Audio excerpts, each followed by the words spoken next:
ایک بندے کے گھر چوری ہوئی اور دوسرے بندے نے چوری کی۔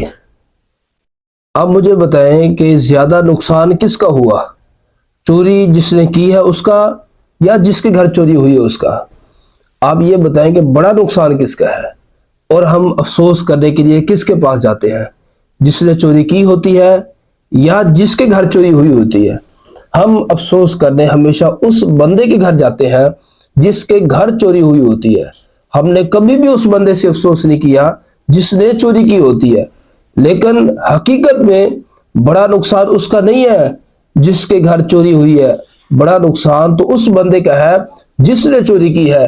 جس کے گھر چوری ہوئی وہ تو دنیا کے اندر دنیا اس کی گزر جائے گی، اللہ پھر اس کو عطا کر دے گا، لیکن جس نے چوری کی ہے کل قیامت کے دن اس کا کیا ہوگا؟